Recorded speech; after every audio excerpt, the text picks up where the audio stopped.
My arms felt as if they were about to fall off. My fingertips were bleeding, and I felt sick to my stomach. That was my experience rock climbing for the first time, and specifically bouldering.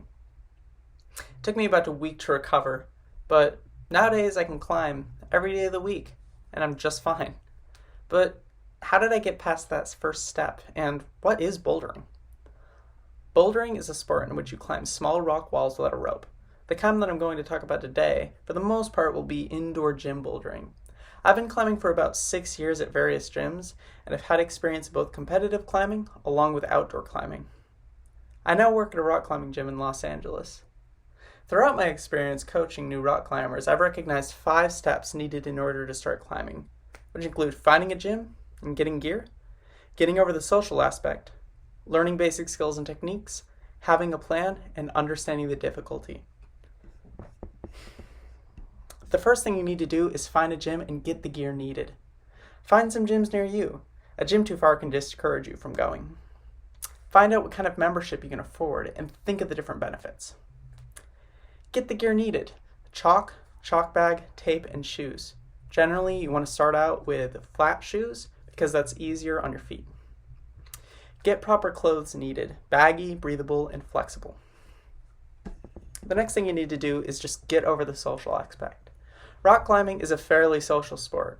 Understand that you can work together with other climbers. You need to understand the etiquette also. When you come to a wall, make sure that nobody else is climbing it, make sure that the paths don't collide, and make sure that you are in line and waiting for the person in front of you. Understand that nobody cares if you're starting out and what your skill level is, so don't feel self-conscious. The next thing you need to do is take some time to learn some basic skills and technique. Stay close to the wall and let your body hang. Focus on your feet. They are doing most of the work. Learn how to down climb and where you will run out of steam on the wall. Watch out for other climbers, look at their movements, and see what works. And the last thing, don't crimp unless necessary, which is a movement in which you have your fingers like this, in this little crimped up motion. It's really bad for your hand, and you want to do it as little as possible. Next, you need to start a plan. Make sure that you stretch before you climb for about 5 minutes. Understand where you're at. It grades from V0 to about V9 at most gyms. And work on your level, and then go up. Block out days and times in which you can routinely make it to the gym. And don't go too hard on yourself if you can't make it a day or two. Lastly, you need to understand the difficulty. Bouldering uses a very different set of muscles than most gain from other sports and simple gym training, so it will most likely be extremely difficult if you start, even if you're fairly physically fit. Rock climbing takes a long time to improve upon yourself. You will go through ups and downs, periods of rapid improvement and regression, and I've gone through that personally. Don't compare yourself to other climbers.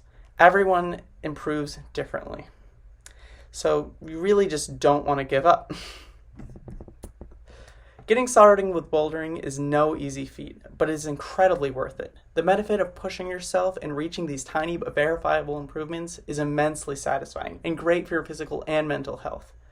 Through finding a gym, getting over the social aspect, learning basic skill and technique, starting a plan, and understanding the difficulty, you can get started as soon as you want.